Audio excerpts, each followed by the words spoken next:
Clara était assise à son bureau, entourée de dossiers éparpillés et de notes autocollantes, concentrée sur un projet important qui pourrait propulser sa carrière à un niveau supérieur. La lumière du soleil filtrait à travers les rideaux, illuminant la pièce d'une ambiance chaleureuse. Malgré le bruit de la ville à l'extérieur, elle était dans son monde, absorbée par les chiffres et les graphiques. Soudain, la porte de la maison s'ouvrit avec fracas, interrompant sa concentration. Martin, son mari, entra comme un ouragan, son visage marqué par la colère. Clara leva les yeux, surprise par son arrivée soudaine. « Tu ne peux pas continuer à ignorer tout ce qui se passe ici », s'exclama-t-il, sa voix résonnant dans la pièce. Clara, bien que piquée par ces mots, garda son calme. « Je suis en train de travailler sur un projet crucial, Martin. Je te promets que je m'occuperai de la maison plus tard, répondit-elle d'un ton posé, bien que son cœur battait la chamade. Elle savait que Martin ne comprendrait pas la passion qui l'animait. Travailler, travailler. C'est tout ce que tu fais. Et qu'en est-il de moi? De notre maison? Il balaya du regard le désordre qui régnait autour d'eux. Tu ne fais rien d'utile, Clara. Tu es juste une femme d'affaires qui a oublié son rôle principal. Les mots de Martin résonnèrent comme des coups de poing. Clara sentit une boule dans sa gorge. Je ne suis pas inutile. Mon travail est une partie intégrante de notre vie. Je fais des sacrifices pour que nous puissions vivre confortablement, répliqua-t-elle, se levant de sa chaise, déterminée à ne pas se laisser abattre. Des sacrifices? Quels sacrifices? Tu veux dire que rester enfermé dans ce bureau pendant des heures est un sacrifice? Martin s'approcha, son regard perçant. Tu as complètement perdu le sens des priorités. Tu n'as même plus le temps de t'occuper de nous. Nous? Clara se sentit piégée par ses propres mots. Tu parles de nous comme si je n'étais pas là. J'essaie de bâtir quelque chose de solide pour notre avenir. Je pensais que tu me soutiendrais. Soutenir? Soutenir quoi? Une carrière qui te transforme en étrangère? Je ne peux plus rester ici à regarder ma femme se perdre dans un monde qui n'est pas le nôtre. Martin explosa, sa colère se transformant en dégoût. L'atmosphère était chargée de tension, chaque mot échangé devenant une flèche acérée. Clara, blessée mais résolue, s'approcha de lui. Je suis toujours là, Martin. Je suis la même femme que tu as épousée. Je lutte pour notre bonheur, pas contre toi. Martin secoua la tête, son visage blême. Tu es devenue une inconnue pour moi. Je ne peux plus vivre avec quelqu'un qui ne me comprend pas. Peut-être que tu devrais réfléchir à ta place ici. À ces mots, Clara sentit son cœur se briser. Tu veux que je parte? Demanda-t-elle, la voix tremblante. Martin croisa les bras, son regard implacable. Peut-être que c'est ce qu'il te faut. Tu ne survivras pas sans moi. Un silence pesant suivit, chacun des deux se tenant sur une ligne fragile. Clara sentit une détermination nouvelle l'envahir. Très bien. Je vais partir, mais je vais prouver que je peux survivre, avec ou sans toi. Sans attendre sa réponse, elle attrapa son sac, ses mains tremblantes mais résolues. Martin, surpris par sa réaction, ne trouva pas les mots pour la retenir. Clara se dirigea vers la porte, son cœur battant la chamade, mais une force intérieure l'accompagnait. Elle sortit de la maison, laissant derrière elle un monde qu'elle avait construit, mais qui, à présent, lui semblait étranger. En marchant dans la rue, Clara ressentit un mélange de tristesse et de soulagement. Elle se promettait de ne pas se laisser abattre par cette trahison. Chaque pas qu'elle faisait était une affirmation de sa volonté de se reconstruire, de prouver sa valeur, non seulement à Martin, mais aussi à elle-même. L'avenir était incertain, mais elle était prête à l'affronter. Clara se tenait dans le salon d'Eva, le cœur lourd mais l'esprit en ébullition. La lumière douce de l'après-midi filtrée à travers les rideaux donnait une lueur chaleureuse à l'espace, mais elle ne pouvait pas se permettre de se laisser apaiser par cette atmosphère. Eva, sa meilleure amie, était assise sur le canapé, la regardant avec une expression mêlée de compassion et de détermination. « Clara, tu ne peux pas te laisser abattre par ce que Martin a dit. Tu es bien plus que ce qu'il pense de toi, » dit Eva, sa voix ferme mais douce. Clara hocha la tête, mais ses pensées étaient en désordre. Elle se leva, parcourant la pièce du regard, se remémorant les souvenirs heureux qu'elle avait partagés avec Martin dans cet appartement. Je ne sais même pas par où commencer, Eva. J'ai perdu tout repère. Eva se leva et s'approcha de Clara, posant une main réconfortante sur son épaule. Écoute, cela peut sembler insurmontable maintenant, mais tu es une femme forte. Tu as construit ta carrière à la sueur de ton front. C'est le moment de te concentrer sur toi-même. Je ne sais pas si je peux le faire sans lui, murmura Clara, la voix tremblante. Tu n'as pas besoin de lui. Regarde tout ce que tu as accompli. Ne lui donne pas ce pouvoir sur toi. Les yeux d'Eva brillaient d'une sincérité indéfectible. Clara inspira profondément, commençant à entrevoir une lueur d'espoir. Le lendemain, alors qu'elle se tenait devant la porte de son ancien foyer maintenant un lieu chargé de douleur, Clara sentit un frisson d'anxiété l'envahir. Elle savait que Martin serait là, mais elle devait se confronter à lui pour enfin tourner la page. Lorsqu'il ouvrit la porte, ses yeux étaient rougis par les larmes. « Clara, je suis désolée. Je n'aurais jamais dû te parler comme ça.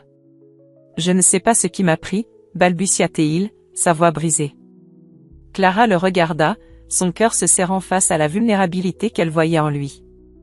Cependant, elle se rappela des mots d'Eva, de la force qu'elle devait retrouver. « Martin, je ne peux pas revenir. J'ai besoin de temps pour moi. Je peux changer, je te le promets, implora-t-il, sa voix pleine de désespoir. « Ce n'est pas suffisant, répondit-elle, fermement. J'ai besoin de prouver ma valeur, non seulement à toi, mais à moi-même. Je ne peux plus vivre dans l'ombre de tes doutes. » Martin baissa les yeux, réalisant que ses larmes ne suffiraient pas à réparer ce qu'il avait brisé. Clara tourna les talons et quitta la maison, un sentiment de légèreté l'envahissant. Chaque pas qu'elle faisait était un pas vers la liberté. Lorsqu'elle entra dans son bureau pour la première fois après l'incident, un mélange d'excitation et de nervosité l'envahit. Ses collègues la regardèrent avec respect, certains lui adressant des sourires encourageants. Clara se dirigea vers son bureau, le cœur battant à tout rompre. Elle avait toujours été la directrice des opérations, mais aujourd'hui, elle devait prendre les rênes, non seulement pour elle-même, mais pour prouver à tous qu'elle était capable. « Clara, on est content de te revoir, » dit un de ses collègues, Pierre, en s'approchant d'elle. « Merci, Pierre. C'est bon d'être de retour, » répondit-elle, tentant de masquer son appréhension. Clara s'assit à son bureau, ses doigts parcourant le clavier. Elle ouvrit son ordinateur et commença à examiner les projets en cours, le regard déterminé. Elle savait qu'un client clé attendait une présentation, et c'était le moment idéal pour briller. Clara se leva, se dirigeant vers la salle de conférence, prête à rassembler son équipe. « Écoutez-moi tous », commença-t-elle, sa voix résonnant avec assurance. « Nous avons une opportunité incroyable devant nous, et je veux que chacun de vous se sente impliqué dans cette présentation. Nous allons montrer à notre client de quoi nous sommes capables. » Les visages de ses collègues s'illuminèrent, l'énergie de Clara étant contagieuse. « Qu'est-ce que vous en pensez ?» Une de ses collègues, Sophie, s'exclama, « C'est exactement ce dont nous avons besoin. » « Allons-y, Clara. » Clara sourit, sentant un élan de motivation s'emparer d'elle. Elle savait qu'elle avait beaucoup à prouver, non seulement à son équipe, mais aussi à elle-même. Ce jour-là, elle ne se contenterait pas d'être une simple directrice, elle serait la leader qu'elle avait toujours voulu être. Clara était assise à son bureau, une tasse de café fumante à la main, les yeux rivés sur l'écran de son ordinateur. Les heures passaient, mais elle ne se lassait pas de préparer sa présentation. Chaque mot, chaque diapositive était une occasion de prouver non seulement à ses collègues, mais aussi à elle-même, qu'elle était capable de diriger. La lumière artificielle du bureau se reflétait sur ses lunettes, accentuant l'intensité de son regard concentré. « Clara, tu es vraiment en train de tout donner », murmura Stéphane, l'un de ses collègues, en passant près de son bureau. « On dirait que tu es prête à conquérir le monde. » Elle leva les yeux et lui sourit, reconnaissant le soutien implicite dans ses mots.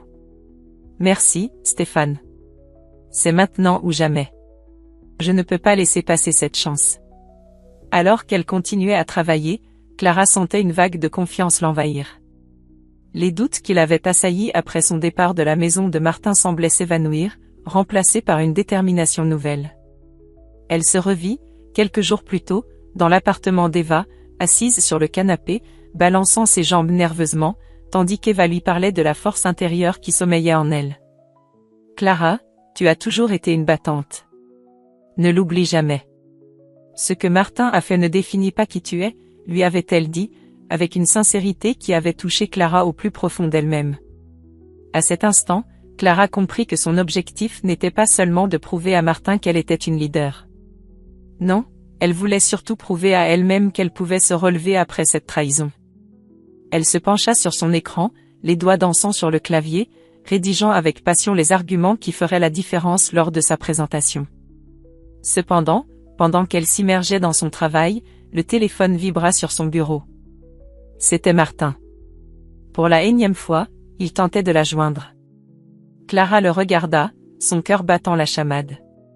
Elle hésita un instant, puis décida de ne pas décrocher. Elle avait besoin de faire le vide autour d'elle, de s'éloigner de ses manipulations émotionnelles. Martin, de son côté, ne comprenait pas la gravité de ses actions. Au fil des jours, il se rendait compte que Clara ne réagissait pas à ses messages. C'était un coup dur pour lui, qui s'était toujours vu comme le pilier de leur relation. À la pause déjeuner, il retrouva un de ses amis au bureau, la tête pleine de pensées sombres. « Qu'est-ce qui se passe, Martin ? Tu as l'air d'un zombie, plaisanta son ami, mais Martin ne rit pas. Clara ne me parle plus.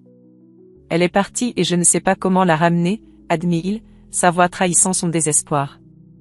Peut-être que tu devrais lui donner de l'espace. Elle doit digérer tout ça. Mais il faut que tu prennes conscience que tu as été dur avec elle, conseilla son ami, posant une main amicale sur son épaule. Martin hocha la tête, mais dans son cœur, il savait qu'il avait touché un point sensible. La trahison qu'il lui avait infligée l'avait profondément blessé. Il n'avait pas réalisé à quel point elle avait été forte pour jongler entre sa carrière et leur vie de couple. Chaque jour qui passait sans nouvelles de Clara le plongeait un peu plus dans l'angoisse. Pendant ce temps, Clara continuait de bâtir son projet avec une ferveur grandissante. Elle avait commencé à comprendre que sa force ne résidait pas seulement dans ses compétences professionnelles, mais aussi dans sa capacité à se relever après une chute. Elle se souvint des mots d'Eva, « Ne laisse jamais personne te faire douter de ta valeur ». En regardant par la fenêtre de son bureau, elle aperçut les passants dans la rue, chacun menant sa propre bataille. Clara se sentit en phase avec eux, une pièce d'un puzzle plus vaste. Elle savait maintenant qu'il était temps d'embrasser sa carrière, de s'investir pleinement dans son avenir. « Je suis Clara, et je vais montrer au monde de quoi je suis capable », se murmura-t-elle, déterminée à tourner la page et à ne plus être l'ombre de qui que ce soit. La veille de la présentation tant attendue, Clara se tenait devant le miroir de sa chambre, le cœur battant. Elle ajustait sa blouse blanche, s'assurant que chaque détail était parfait. Les lumières tamisées du lampadaire projetaient une lueur chaleureuse, mais dans son esprit, c'était un tourbillon d'émotions qui se bousculait. Des souvenirs des disputes avec Martin, des moments de doute et de solitude affluaient, mais elle ne se laissait pas submerger. Au contraire, ses pensées la rendaient plus forte. Elle avait traversé tant d'épreuves pour se retrouver ici, prête à prouver sa valeur. « Tu n'es pas seule, Clara. » La voix douce d'Eva résonna derrière elle, interrompant ses réflexions. Son amie, toujours présente dans les moments critiques, était venue lui apporter son soutien. Eva s'approcha et posa une main réconfortante sur son épaule. « Je sais que c'est important pour toi. Souviens-toi, tu es capable de bien plus que ce que Martin a jamais cru. » Clara se tourna vers elle, reconnaissant. « Merci, Eva. C'est juste, je n'ai jamais ressenti autant de pression. Et si je ne réussis pas ? Et si tu réussis ? Répondit Eva avec un sourire encourageant. Tu es une leader, Clara. Rappelle-toi de tout le travail que tu as accompli. Tu es prête. Avec une profonde inspiration, Clara acquiesça. Elle se redressa, déterminée. Tu as raison. Je vais leur montrer qui je suis. Le lendemain matin, l'adrénaline pulsait dans ses veines alors qu'elle entrait dans la salle de conférence. Ses collègues étaient déjà réunis, leurs visages empreints d'expectative. Clara les salua d'un geste de la main et se dirigea vers le tableau. Ses notes étaient soigneusement préparées, mais elle savait que ce jour-là, elle devait parler avec son cœur. Les yeux de ses collègues brillaient d'une curiosité mêlée d'admiration, et elle pouvait sentir leur soutien. Bonjour à tous, merci d'être ici aujourd'hui, commença T.L., sa voix résonnant avec une assurance nouvelle. Aujourd'hui, je vais vous présenter un projet qui, je l'espère, va transformer notre relation avec notre client clé. Elle plongea dans sa présentation, utilisant des graphiques et des chiffres pour illustrer ses propos, mais c'était son enthousiasme et sa passion qui captivaient réellement l'auditoire. Clara parlait avec une telle conviction que même ceux qui doutaient d'elle commençaient à changer d'avis. Elle expliqua les stratégies qu'elle avait mises en place, les recherches qu'elle avait effectuées, et comment chaque détail était conçu pour répondre aux attentes du client. Clara, c'est impressionnant, murmura l'un de ses collègues, Marc, en prenant des notes. Je n'aurais jamais pensé que tu pouvais développer quelque chose d'aussi ambitieux. La présentation se déroulait sans accroc, et Clara pouvait sentir l'énergie positive dans la salle. À la fin, elle conclut avec un sourire. Je crois fermement que ce projet peut non seulement renforcer notre position sur le marché, mais aussi montrer à notre client qu'il peut avoir confiance en nous. Je suis prête à répondre à toutes vos questions. Le silence qui suivit fut bientôt brisé par une salve d'applaudissements. Clara se sentit submergée par l'émotion. Elle avait réussi. Elle avait prouvé non seulement sa compétence, mais aussi sa résilience. Alors qu'elle quittait la salle, elle remarqua une silhouette familière à l'arrière. Martin, caché derrière une porte entrebâillée, observait la scène, son visage marqué par une expression de surprise mêlée de honte. Elle ne l'avait pas remarqué au début, trop absorbée par sa réussite. Mais maintenant, son regard se fixa sur lui. Elle se sentait forte et invincible, mais la présence de Martin raviva en elle des souvenirs douloureux. Ce moment de gloire était terni par la trahison. Pourtant, elle n'allait pas lui donner le pouvoir de gâcher sa victoire. Clara détourna les yeux et continua son chemin, laissant Martin là où il était, dans l'ombre de son passé. Dans les jours qui suivirent, Clara savourait le goût de la victoire, mais elle savait que ce n'était que le début. Les défis étaient loin d'être terminés, mais elle était prête à les affronter. Elle s'était prouvée à elle-même qu'elle était bien plus que ce que Martin avait dit. Sa détermination à se reconstruire et à réussir ne faisait que grandir, et elle était impatiente de voir ce que l'avenir lui réservait. Clara se tenait au centre de la salle de réunion, entourée de ses collègues qui l'acclamaient, leurs visages radieux d'admiration. Elle avait réussi à décrocher un contrat important, un véritable tournant pour l'entreprise. Les rires et les applaudissements résonnaient dans l'air, mais au fond d'elle-même, Clara savait que le chemin était encore long. Elle s'était prouvé qu'elle pouvait réussir, mais l'ombre de Martin planait toujours sur sa vie. « Je suis tellement fière de toi, Clara », s'exclama Eva, en lui serrant les bras. C'était incroyable. Tu as fait preuve d'une telle assurance, et tous les membres de l'équipe ont été impressionnés. Clara sourit, mais son esprit était ailleurs. Elle avait encore besoin de temps pour digérer l'ampleur de son succès, ainsi que les répercussions de sa séparation avec Martin. Elle se tourna vers la fenêtre, où elle pouvait voir la silhouette de son ex-mari, observant la scène de loin, le visage marqué par la honte et le regret. Il semblait perdu, comme s'il réalisait enfin ce qu'il avait perdu. « Regarde-le » murmura Clara à Eva, désignant Martin d'un léger mouvement de tête.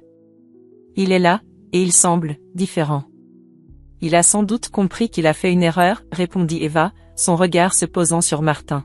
« Mais tu n'as pas à t'en soucier, Clara. Ce qui compte, c'est que tu avances. Il a pris son choix, et maintenant, c'est à toi de vivre ta vie. » Clara hocha la tête, mais une part d'elle-même ne pouvait s'empêcher de ressentir un mélange de tristesse et de colère en voyant Martin, cet homme qui avait été si important pour elle. « Je ne sais pas si je peux le pardonner, » admit-elle à voix basse. « Pas après tout ce qu'il m'a dit. »« Tu n'as pas à le faire tout de suite, » dit Eva, prenant la main de Clara. « Concentre-toi sur ton avenir. Regarde ce que tu as accompli. » Juste à ce moment-là, Martin s'approcha lentement d'eux, son regard fixé sur Clara. Elle le vit et son cœur se mit à battre plus vite. Elle ne savait pas ce qu'il allait dire ni ce qu'elle ressentait à l'idée de le revoir face à face. Il était maintenant à quelques pas d'eux, l'air presque vulnérable. « Clara » commença-t-il, sa voix tremblante. « Puis-je parler un instant ?» Clara échangea un regard avec Eva, qui lui fit un signe d'encouragement. Elle savait qu'elle devait être forte, mais la colère bouillonnait en elle. « Qu'est-ce que tu veux, Martin » demanda-t-elle, essayant de garder son calme. Je suis désolé, dit-il, les mots sortant lentement, comme s'il avait du mal à les trouver. J'ai été horriblement égoïste. Je m'en rends compte maintenant. Désolé ne suffit pas, rétorqua Clara, sa voix ferme. Tu m'as traité comme si je n'étais rien. Comme si ma carrière, mes rêves, n'importaient pas. Martin baissa les yeux, visiblement accablé. Je sais. Je ne peux pas changer ce que j'ai fait, mais je veux essayer de réparer les choses. Je suis prêt à tout faire. Clara secoua la tête, frustrée. Tu ne peux pas juste revenir dans ma vie et penser que tout sera comme avant. J'ai besoin de temps, et j'ai besoin de me concentrer sur moi-même. Je comprends, murmura-t-il, sa voix à peine audible. Mais je suis là, si jamais tu veux parler. Elle regarda Martin, puis détourna le regard. Elle savait qu'elle ne pouvait pas se laisser entraîner dans cette spirale de regrets. Elle devait se concentrer sur son avenir, sur ce qu'elle avait construit sans lui. Je vais aller à l'extérieur un moment, annonça Clara, cherchant à s'éloigner de cette situation tendue. Je dois réfléchir. Eva la suivit, laissant Martin seul, perdu dans ses pensées. Alors qu'elle s'éloignait, Clara ressentit un mélange de soulagement et de tristesse. Elle était déterminée à ne pas laisser le passé la définir. Peu après, alors qu'elle reprenait son souffle sur le balcon, son téléphone vibra. C'était un message de la direction. Elle ouvrit le texte avec curiosité et ses yeux s'illuminèrent. Une offre venait de lui être faite pour devenir la directrice générale de l'entreprise. Son cœur s'emballa à l'idée de cette nouvelle responsabilité, mais elle savait que cela l'obligerait à prendre une décision cruciale pour son avenir. Eva, regarde ça, s'exclama-t-elle, montrant l'écran de son téléphone à son amie. C'est incroyable. Eva, les yeux pétillants d'excitation, lui prit le bras. C'est ta chance, Clara. C'est ce que tu mérites. Mais alors que Clara savourait ce moment, une question troublante surgit dans son esprit. Était-elle prête à prendre cette voie, à laisser derrière elle tout ce qu'elle avait vécu avec Martin? Face à cette offre, Clara savait qu'elle devrait faire un choix qui l'amènerait vers son avenir, mais qui pourrait également la forcer à affronter son passé une bonne fois pour toutes. Clara se tenait au bord de sa décision, le cœur battant d'excitation et d'appréhension. Elle était prête à accepter le poste de directrice générale, un rôle qu'elle avait toujours mérité mais qui semblait si éloigné d'elle, surtout après la rupture douloureuse avec Martin.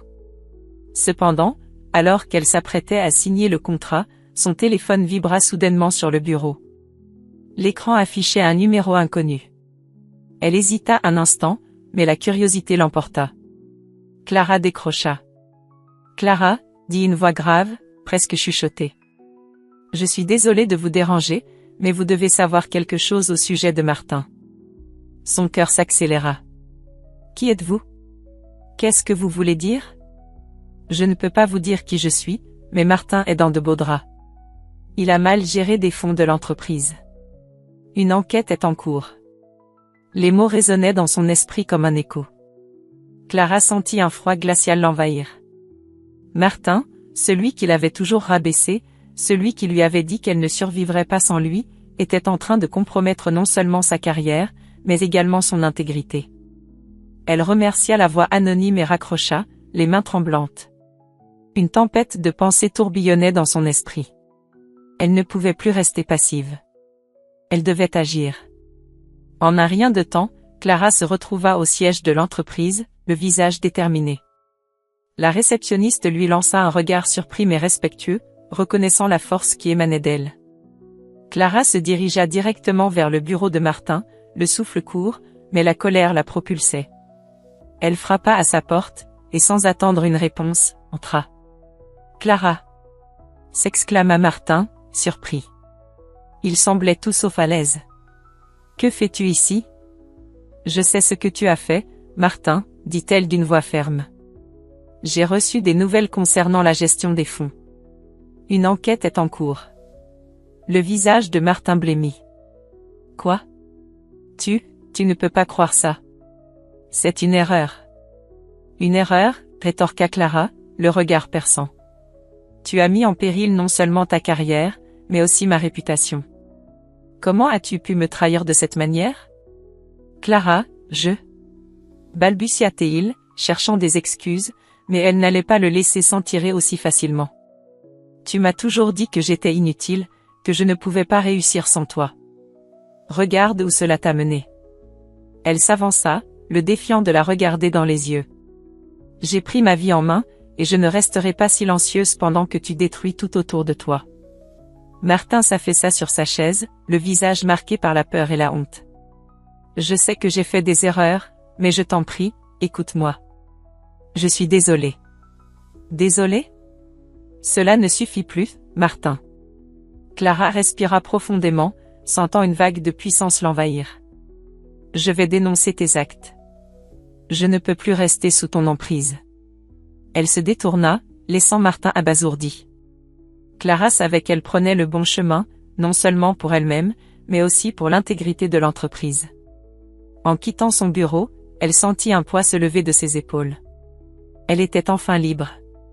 Plus tard dans la journée, Clara se retrouva face au conseil d'administration, déterminée à expliquer la situation. Elle parla avec passion, exposant les faits, sans jamais fléchir. Ses collègues, qui l'avaient toujours respectée, l'écoutaient avec admiration. Nous avons besoin de transparence et d'intégrité, conclut-elle. Je suis prête à prendre les rênes et à mener cette entreprise vers un avenir meilleur. Alors que les applaudissements résonnaient dans la salle, Clara réalisa qu'elle tenait enfin sa place. Elle n'était plus la femme dévalorisée de Martin, mais une leader forte et résiliente. En prenant une profonde inspiration, elle ferma définitivement la porte sur son passé, s'ouvrant à un avenir prometteur, prête à conquérir le monde à sa manière. Si vous avez suivi jusqu'ici, abonnez-vous à la chaîne pour plus d'histoires émouvantes et captivantes comme celle-ci.